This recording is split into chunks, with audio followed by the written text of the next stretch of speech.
Assalamualaikum warahmatullahi wabarakatuh. Tabi pun.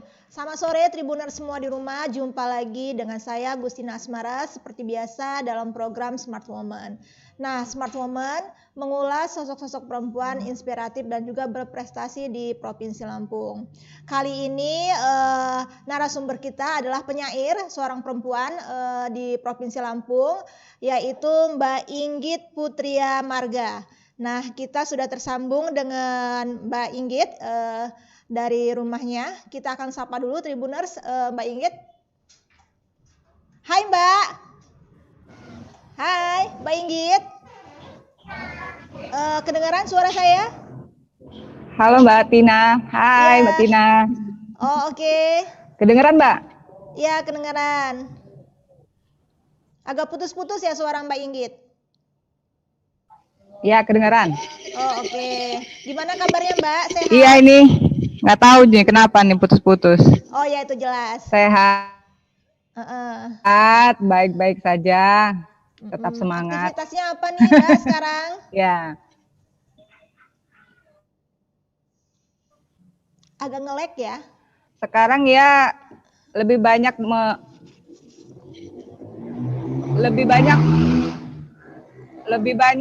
sekarang lebih banyak menemani anak ya dalam proses belajar online di rumah karena kan belum datang ke sekolah lagi karena masih pandemi ini kan. Jadi menemani anak, mengerjakan tugas dan lain-lain karena masih kecil gitu. Sementara sih itu dulu yang paling utama. Baik, Mbak Inggit. Nah, sesuai dengan tema kata kita hari ini, wanita dan puisi. Nah, langsung aja Mbak Inggit, bisa ceritain nggak sih kenapa Mbak Inggit ini suka dengan puisi? Kenapa ya? Karena puisi itu menurut saya, lewat puisi saya bisa menyampaikan pemikiran dan perenungan saya dengan bahasa yang artistik gitu loh. Jadi tidak kering, tidak seperti tulisan-tulisan yang lain gitu loh. Sejak kapan Mbak Inggit suka dengan puisi? Putus ya.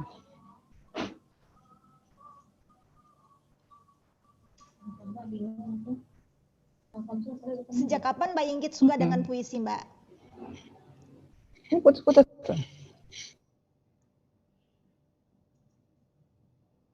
Sepertinya Tribuners kita ada masalah jaringan ya.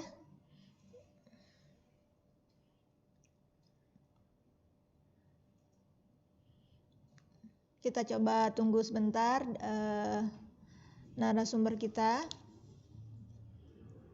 Mungkin karena habis hujan tadi mungkin sehingga ada masalah dengan jaringan internetnya. Kita tunggu dulu sebentar Tribuners.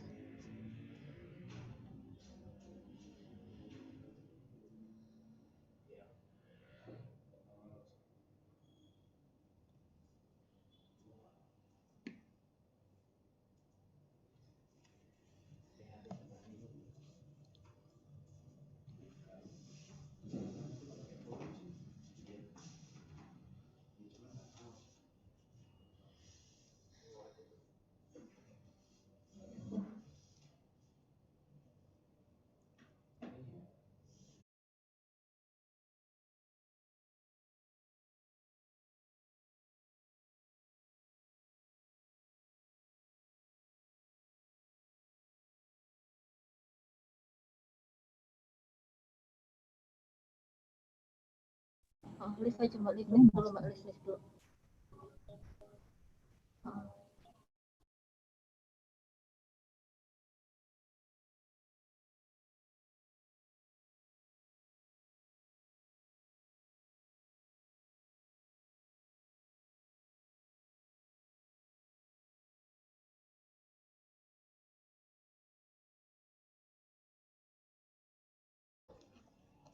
Mungkin saya bacakan dulu CV dari Mbak Inggit Putria Marga ya. Mbak Inggit Putria Marga ini lahir di Bandar Lampung 25 Agustus 1941. Pendidikan terakhirnya sarjana pertanian Unila, agak sedikit menyimpang ini ya. Sarjana pertanian tapi menjadi penyair. Nah, ini karya-karyanya sudah cukup banyak, Mbak Inggit ini dari dia berkarya sejak tahun 1999. Sudah banyak karya-karyanya yang diterbitkan di media nasional maupun juga diterbitkan menjadi sebuah buku ya. Ada kumpulan buku-buku puisi. Di antaranya ini Empedu Tanah di tahun 2019 diterbitkan oleh Lampung Literatur. Juga ada di tahun 2010 itu Penyeret Babi diterbitkan oleh penerbit Anahata. Ini Mbak Inggit terbaru juga masuk menjadi nominasi 10 besar daftar dari Kusala Sastra Katulistiwa tahun 2019 sampai 2020 bersama dengan penyair-penyair Indonesia ternama lainnya. Itu tadi sedikit informasi tentang narasumber kita hari ini. Kita masih tunggu. Oke. Sapa Mbak, halo gitu. Halo Mbak.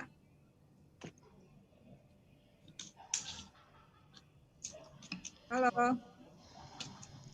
Ya Mbak Inggit.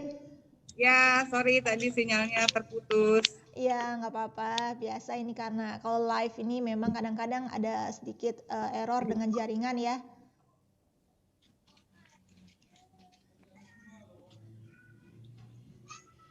Oke, itu wajah reporter kita sampai kelihatan di sini. Oke Mbak Inggit, kita lanjut ya. Oke Mbak. Jadi sejak kapan nih Mbak Inggit ini menyukai puisi? Kalau menyukai itu sejak saya masih di bangku sekolah ya, dari SMP, SMA gitu saya udah suka sama puisi. Tapi proses belajar menulis itu ya semenjak masuk kuliah. Tahun berapa gitu? Proses pertama kali menulis gitu ya? Iya. Itu sekitar tahun 99. Oh, oke, itu pas kuliah ya? Iya. Karya pertama Mbak Inggit itu apa? Karya pertama yang apa ya? Yang dibuat. Yang dibuat itu kalau tidak salah judulnya Jika Tak Hujan. Saya ingat banget. Puisi pertama yang saya tulis. Puisi-puisian. Apa itu ceritanya, puisi itu menceritakan apa? Itu sudah lama banget sih ya, jadi saya lupa ingat. Tapi kalau nggak salah itu semacam peristiwa yang terjadi jika hujan tidak datang gitu. Detailnya seperti apa saya udah lupa banget karena udah berapa tahun itu ke belakang, tahun 99, sekarang udah 2020.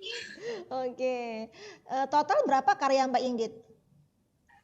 Total, waduh udah lupa saya Mbak berapa. Mungkin 200-an mungkin ada sih. Oh, 200 banget ya. Tapi kalau keseluruhan yang pernah saya buat ya mungkin lebih. Oke. Itu 200 itu yang diterbitkan ya? 200 itu yang diterbitkan. Oh, oke. Bagaimana sih Mbak cara awal mula supaya bisa menulis puisi itu? Ya dituliskan.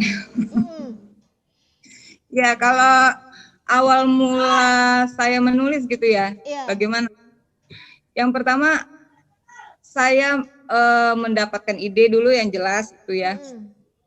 Mendapatkan ide atau memiliki dorongan, ada sesuatu yang menjadi dorongan saya untuk menulis gitu. Ada sebuah peristiwa yang menarik atau ada suatu pemikiran yang menarik untuk saya tuliskan, itu biasanya menjadi pendorong yang paling kuat untuk saya menulis. Oke. Ada teknik-teknik tertentu nggak supaya puisinya itu menarik atau bagus gitu bahasanya?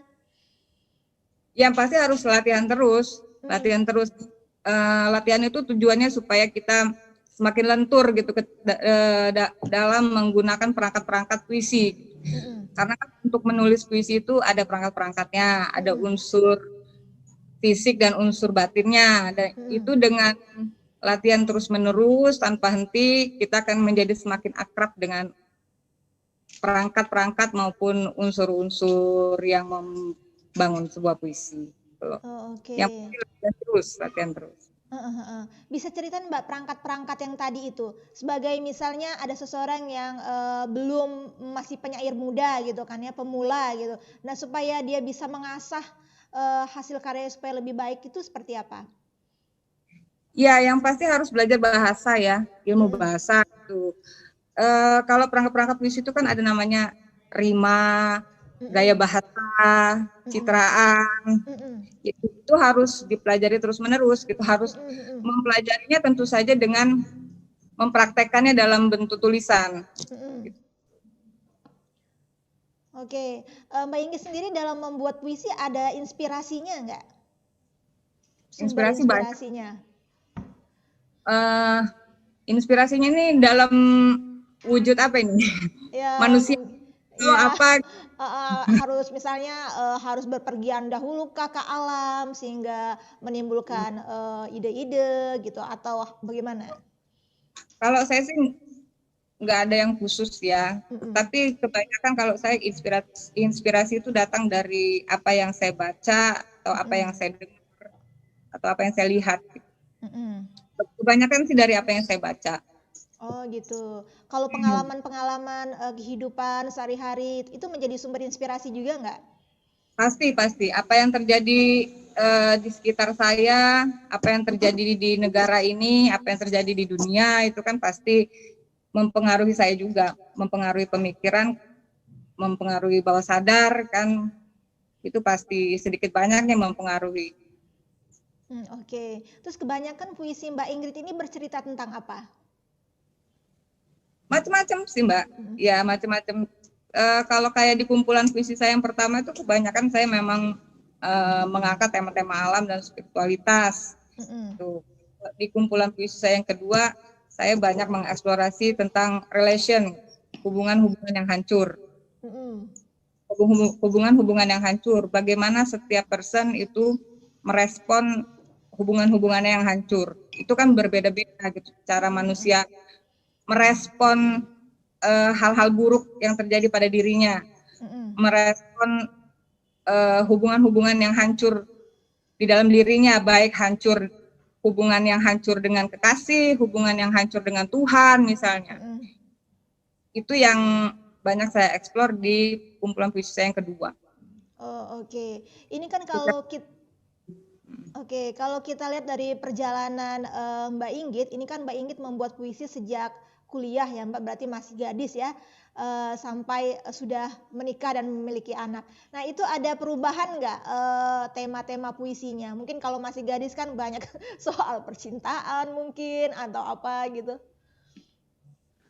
Kalau perubahan itu ya sedikit banyak ya, karena di kumpulan saya yang kedua kan juga saya banyak mengangkat, bukan banyak sih, ada mengangkat tentang hubungan ibu dan anak gitu Oh kan, yang iya. pada kumpulan pertama itu juga ada sih, tapi tidak terlalu saya gali gitu loh. Mm-mm. Hmm. Biasanya Mbak Inggit membutuhkan waktu berapa lama membuat sebuah puisi? Relatif itu Mbak, ada Mm-mm. yang 3 hari, ada yang 1 minggu, ada yang 1 bulan ya. Oh gitu, lumayan juga ya. Iya, Heeh. relatif. Apa kesulitannya? Kalau sampai 1 bulan gitu. Iya, sampai 1 bulan, 1 minggu itu. Kalau biasanya kalau sampai lama tuh saya nggak menemukan apa ya. Kebanyakan tuh belum belum saya rasa itu mateng gitu loh. Mm-mm. Belum menemukan bentuk ataupun apa ya, perspektif yang tajam Mm-mm. terhadap persoalan yang saya angkat. Itu Oh, biasanya semakin lama, kalau saya renungi terus, itu kan membuat waktu pengerjaannya juga menjadi lama. Biasanya itu sih, bentuknya belum matang dan perspektifnya belum tajam. Proses pengeditan hingga perspektif itu menjadi tajam dan bentuknya menjadi matang itu yang butuh waktu lama. oh, oke. Itu ya. Jadi ternyata juga nggak mudah-mudah banget ya membuat puisi ya.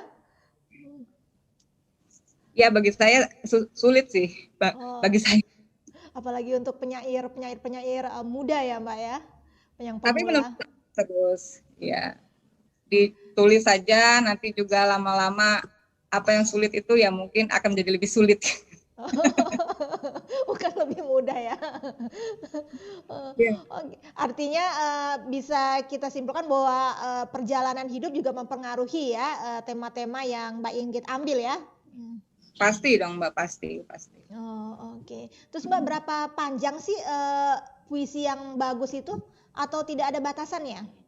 Tidak ada batasan. Kadang-kadang puisi yang 3 baris kalau dia matang ya dia menjadi bagus. Kalau temanya menarik, sudut pandangnya menarik, pilihan-pilihan katanya memang membangun puisi yang kokoh ya dia menjadi bagus. Oh, oke. Walaupun kalau misalnya banyak kata-kata yang mubazir, terus peristiwa yang dibangun juga tidak jelas gitu kan, jadi nggak bagus juga walaupun puisinya panjang gitu. Jadi nggak ada patokan bahwa puisi yang bagus itu harus sekian halaman, harus sekian bait, nggak ada sih. Oh, oke. Iya. Terus paling lama itu Mbak Inggit membuat puisi berapa selain yang 1 bulan? Apa 1 bulan tadi itulah? Kayaknya paling lama ya 1 bulan. Tapi yang standar itu 1 minggu. Standar itu 1 minggu. Oh, oke. Kalau saat ini kebanyakan puisinya mengulas tentang apa? Kalau saat ini ya yang di buku saya yang kedua itu lebih banyak saya mengulas tentang bagaimana manusia merespon hubungan-hubungan yang hancur yang terjadi pada dirinya. Kenapa Mbak memilih hubungan yang hancur itu? Apa ada hubungannya dengan sesuatu? Enggak sih, karena saya berpikir bahwa apakah ada manusia di dunia ini gitu yang hubungannya dengan segala hal itu pasti baik gitu. Oh ya, benar. Ya, itu saja sih.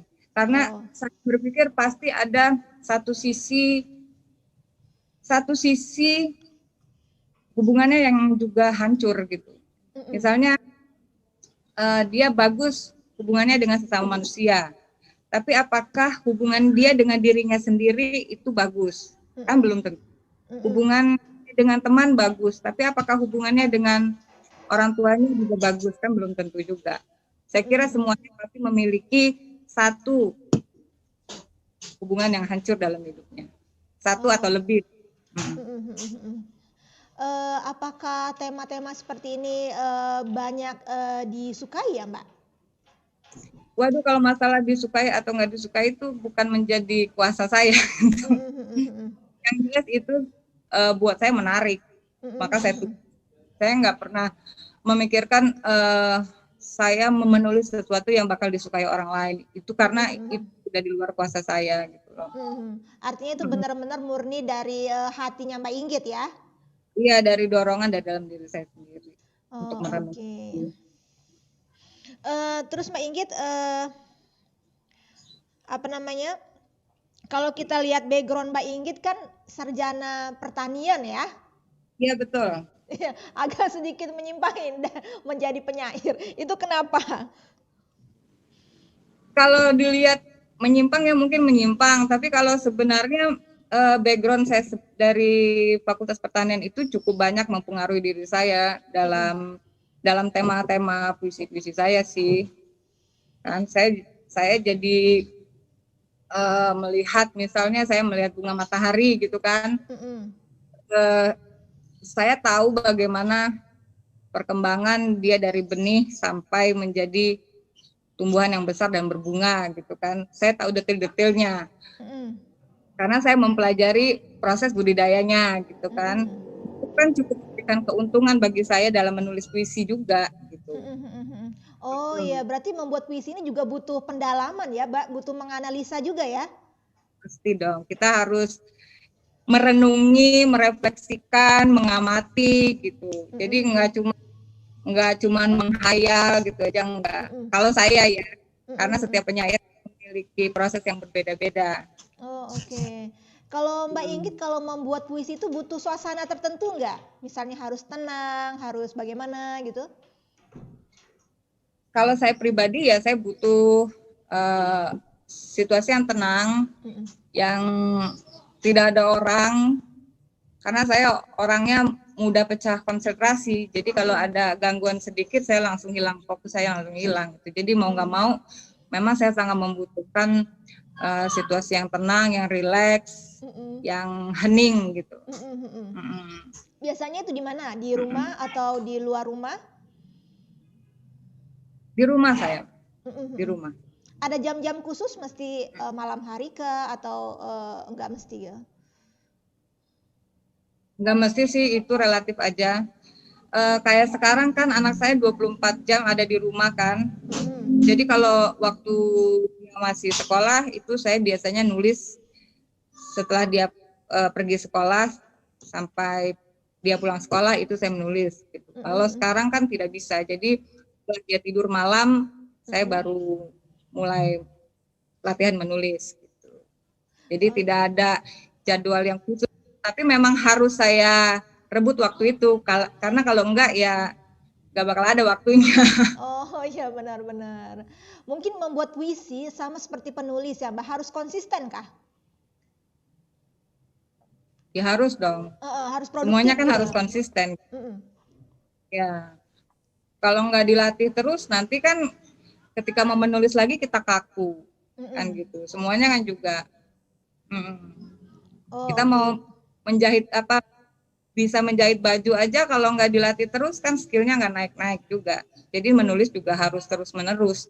Hanya menulis hanya ketika mau lomba gitu kan, atau hanya gimana gitu. Ada momen-momen tertentu baru menulis gitu ya. Gimana ya? Menjadi kurang tajam. Tidak lentur ya? lah. Oke. Tidak lentur.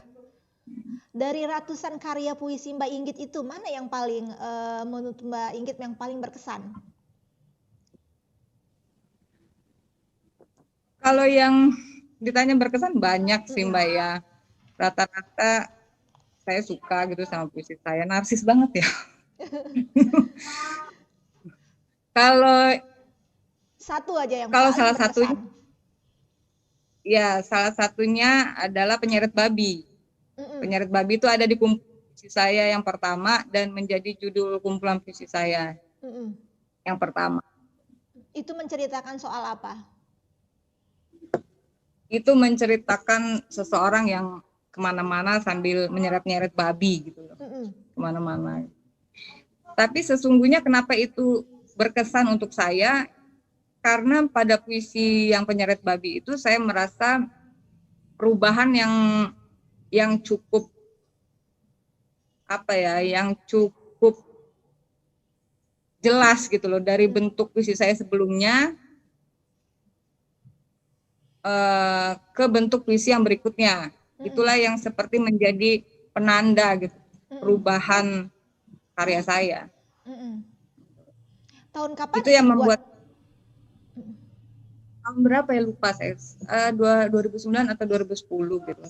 Oke. Itu apa Mbak inspirasinya, sumber inspirasinya sehingga menciptakan puisi Penyeret Babi? Apa habis melihat seekor babi atau bagaimana gitu ya?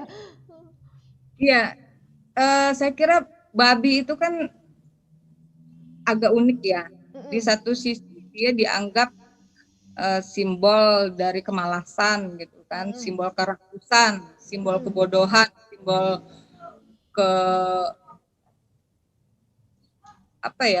ketamakan gitu. Ada juga yang menganggap babi itu menjadi simbol dari kemakmuran.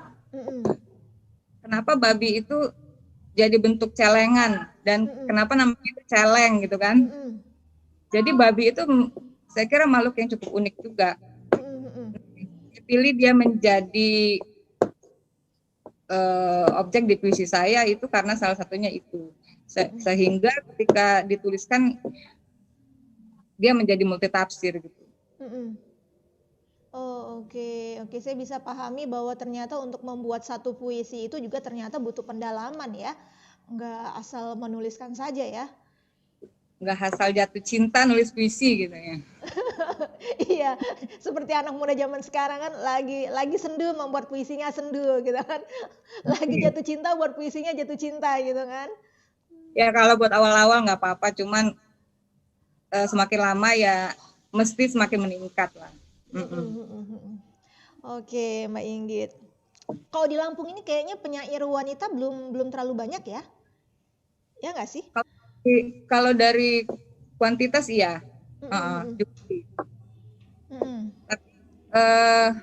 Sebenarnya yang saya tahu ada beberapa sih, kayak Fitriani itu ada, terus ada juga teman-teman saya, kami dulu pernah membuat satu buku, satu kumpulan puisi, itu semua perempuan yang dari Lampung gitu, walaupun sebenarnya profesinya macam-macam, bukan hanya penulis, ada yang aktor, ada yang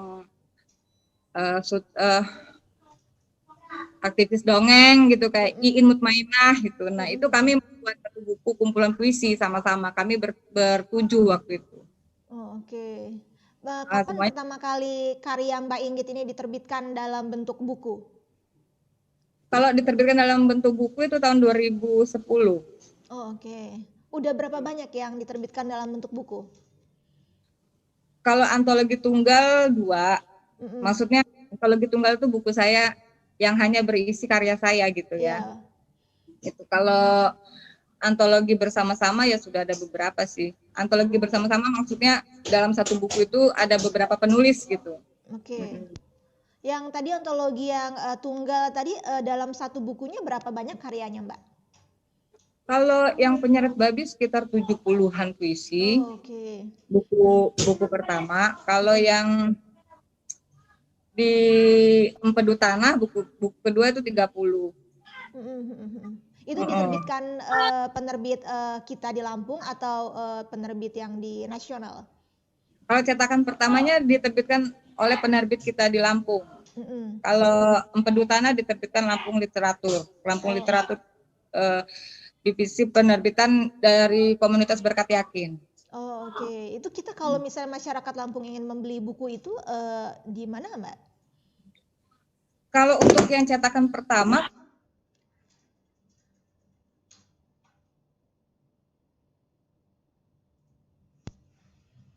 oke, kita agak sedikit ini nge-lag jaringannya. Masuk ke Halo Mbak Inggit. Iya. Tadi agak sedikit ini nge-lag.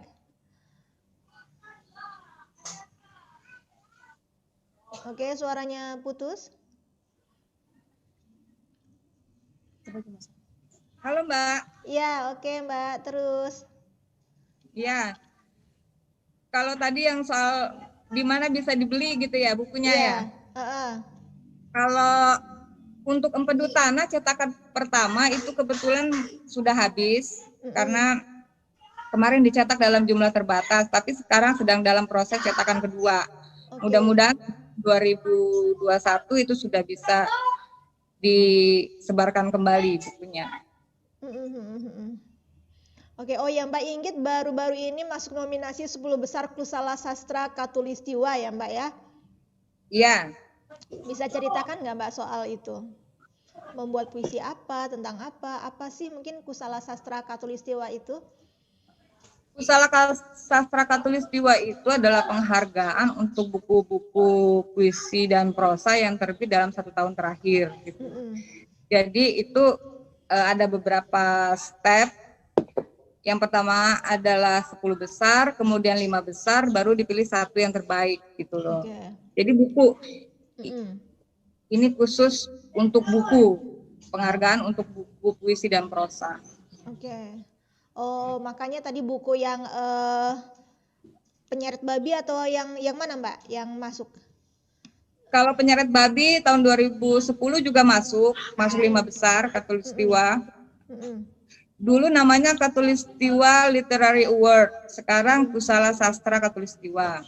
Oh, Oke, Nama ini penghargaan tingkat nasional ya. iya. Oh, oke, karya Mbak Inggit yang mana yang masuk nominasi ini?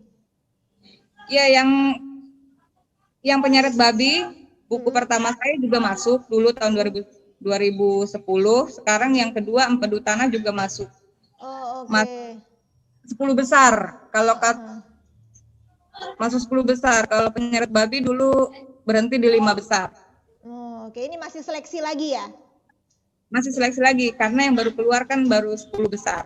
Oh, oke. Yang Ini belum. pesertanya penyair-penyair perempuan, khusus perempuan saja kah? Atau bisa seluruh penyair di Indonesia? Bisa seluruh penyair di Indonesia, buku puisi dan buku prosa. Oh, oke. Buku puisi dan buku prosa. Bisa Jadi ceri- laki atau perempuan ya Mm-mm. bisa, gitu, boleh. Empedu Tanah itu sendiri kan kumpulan puisi ya Mbak, tapi itu mungkin judul sebuah puisi ya? Empedu Tanah itu judul buku, Oh, judul buku. puisinya. Puisinya tentang apa? Maksudnya gimana, Mbak? Empedu Tanah judul keseluruhan buku saya. Oh, Judul bukunya gitu loh. Mm-mm. Kalau puisinya sendiri yang judulnya Empedu Tanah nggak ada. Oh, oke. Tadi buku kumpulan puisi Empedu Tanah tadi ada 30 puisi ya di dalamnya. Ya. Nah, sebagian besar menceritakan apa kumpulan puisi itu? Iya, itu tadi yang Mbak sudah saya sampaikan tentang hubungan-hubungan yang hancur itu. Bagaimana Oke. hubungan yang hancur itu. Kebanyakan itu. Apa sih Mbak kesulitan utama dalam membuat sebuah karya puisi ya? Kesulitan pertama ya mungkin kalau saya ya menemukan ide lalu menentukan bentuk apa yang mau saya pakai untuk menuliskan ide itu kan juga butuh banyak referensi, butuh perenungan, dan untuk merenung itu kan kita butuh waktu, butuh energi gitu loh. Sementara saya saat ini juga harus lebih banyak mengurusi hal-hal lain gitu, yang membuat energi dan waktu saya agak terkuras sih. Oke, ya. Pernah nggak Mbak karya puisi Mbak ini ditampilkan dalam pertunjukan gitu, pertunjukan sastra kah atau apa gitu? Kalau dalam pertunjukan sastra sih belum pernah ya, tapi kalau dijadikan bentuk musik pernah. Waktu itu ada grup hip hop dari Jogja itu mengangkat puisi saya yang raung itu dinyanyikan gitu. Lalu kemarin waktu peluncuran Empedu Tanah itu puisi saya yang akuarium itu ditarikan oleh Kiki Rahmatika, seorang penari dan koreografer. Kalau menjadi bentuk teater atau itu belum sih, belum ada. Oh, oke. Kalau menurut Mbak Inggit, bagaimana sih perhatian pemerintah khususnya di Provinsi Lampung terhadap penyair-penyair di Lampung ini? Perhatiannya nggak ada. Oh enggak, kenapa? Ya nggak tahu, boleh ditanya ke pemerintahnya. Jadi ada wadah nggak para penyair ini? Bentukan pemerintah? Ya mungkin ya Komite Dewan Kesenian Lampung itu, tapi saya nggak merasa itu adalah wadah para penyair sih. Oh, gitu. Oke. Jadi sampai sekarang ini belum ada lah yang spesifik ya? Ya yang konkretnya belum ada, Mbak. Yang konkret gitu, yang misalnya gini, apakah di Lampung ini pernah, nggak usah bilang penyairnya dulu deh. Ini kayaknya bayang-bayang matahari ini. Nggak usah bilang perhatian untuk penyairnya dulu deh. Kita bilang perhatian pemerintah untuk dunia literasi aja gitu loh. Itu kan hampir semuanya hanya basa-basi. Kayak misalnya apakah di Lampung ini pernah diadakan festival buku yang rutin?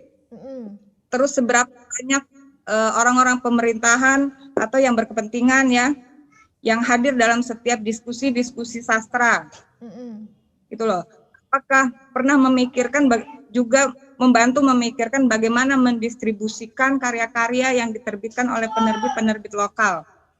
Itu kan tidak ada, tidak pernah ada gitu loh. Ajakan untuk mendiskusikan itu. Sepanjang pengetahuan saya, mungkin kalau yang di luar sepengetahuan saya nggak tahu. Namanya juga di luar pengetahuan. Oh, oke. Apa nih kira-kira yang pesan yang bisa Mbak Inggit berikan ya kepada pemerintah agar juga penyair-penyair, seniman-seniman di Provinsi Lampung bisa lebih berkembang ya? Apa ya? Mungkin ini gimana sih? Sebentar ya Mbak. Iya. Oke. Mungkin gimana ya? Saya juga bingung kalau bertanya apa yang harus dilakukan pemerintah ini terhadap para penyair di Lampung ini. Antaranya ya itu, selain mungkin lebih memberdayakan saja mereka-mereka yang memiliki predikat-predikat seperti Bunda Literasi, itu kan Bunda Literasi atau orang-orang di Komite Sastra itu juga membuat program-program yang lebih progresif lagi, tidak hanya sekedar basa-basi saja sih. Mungkin itulah yang jangkauannya bisa lebih luas gitu. Oke. Mungkin juga perlu duduk bareng ya antara pemerintah, penyair dan pihak-pihak terkait ya, sehingga bisa membuat sebuah program mungkin yang bisa menarik, yang membumi gitu. Iya. Oke.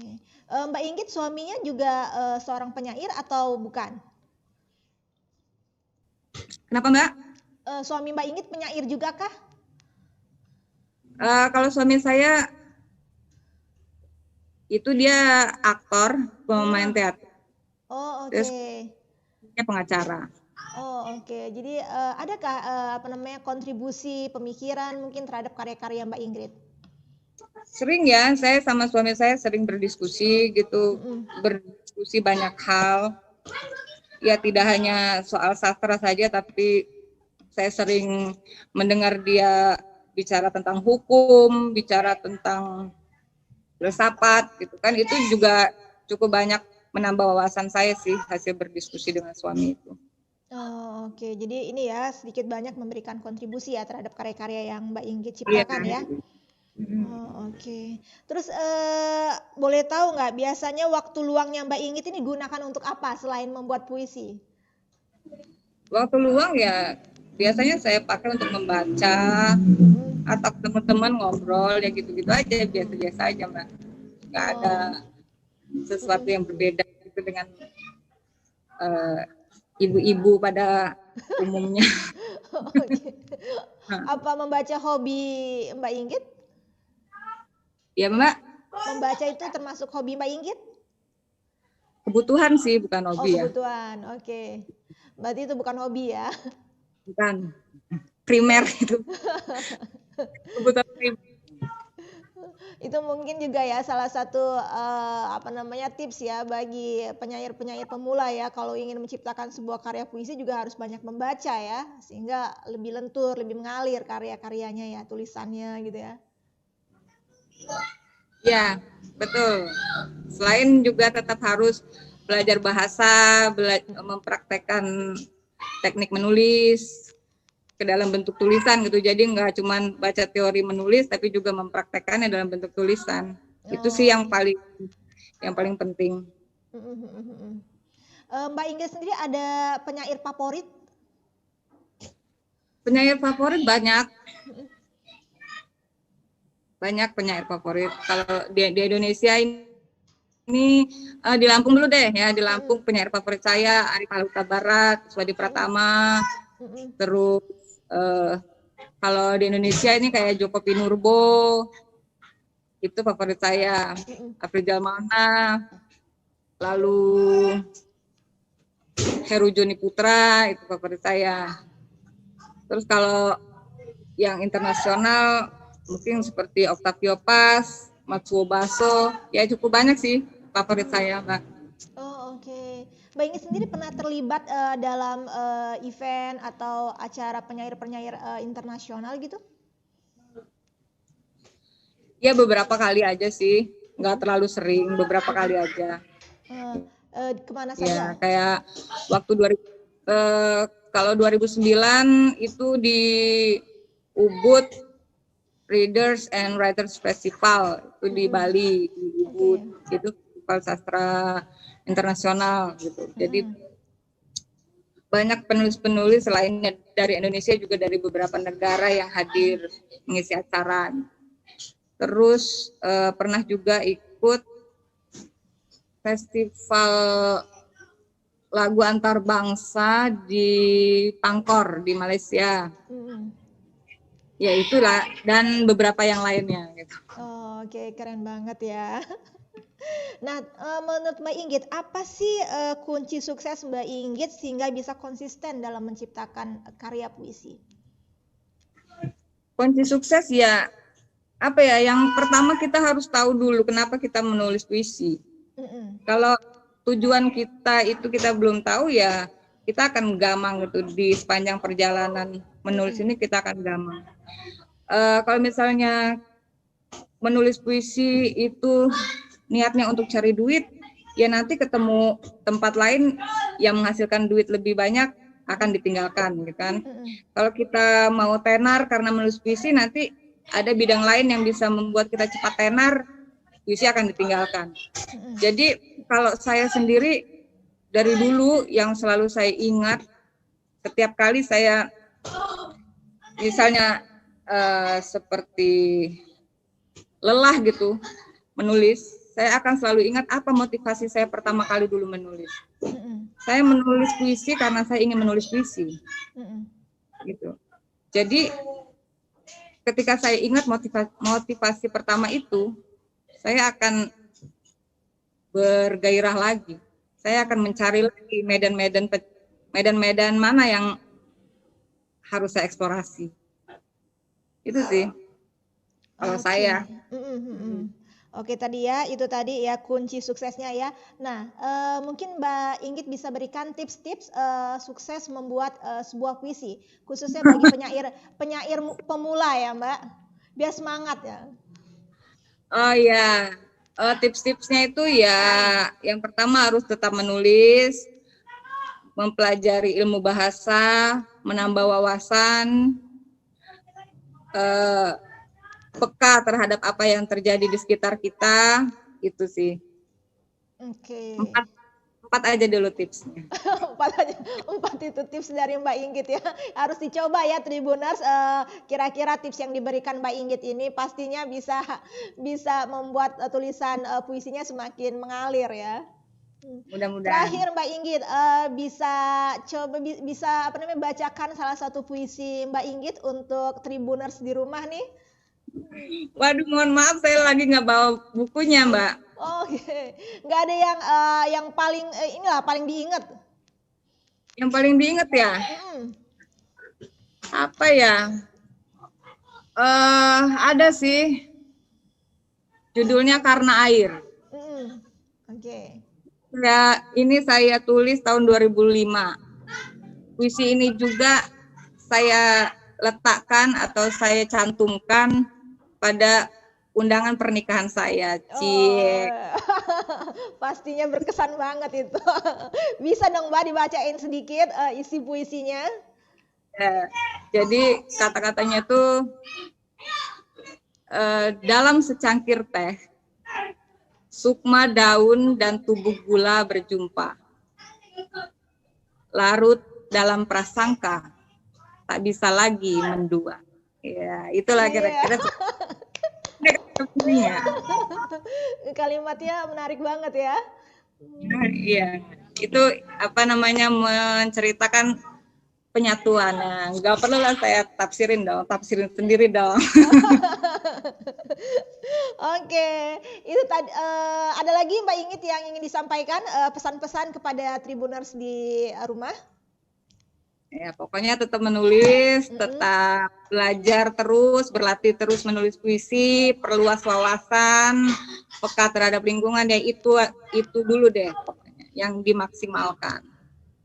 Perkara puisi kita akan disenangi orang, akan ini ya itu akan berjalan dengan sendirinya, akan datang dengan sendirinya.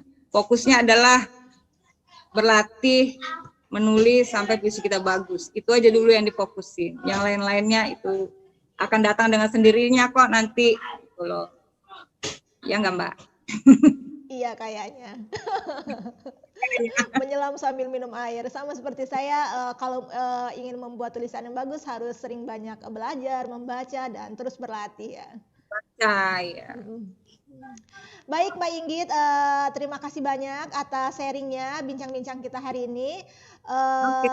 Semoga bermanfaat untuk Tribuners di rumah. Nah, itu tadi bincang-bincang kita Tribuners. Semoga Tribuners bisa mengambil manfaat dari bincang-bincang kita sore ini. Atas perhatiannya, terima kasih banyak. Mbak Inggit, terima kasih banyak. Mbak Tina. Ya, sekian dulu Tribuners. Jumpa lagi pada program yang sama pekan depan. Wabillahi taufiq wal hidayah. Wassalamualaikum warahmatullahi wabarakatuh. Waalaikumsalam warahmatullahi wabarakatuh. Berarti sih.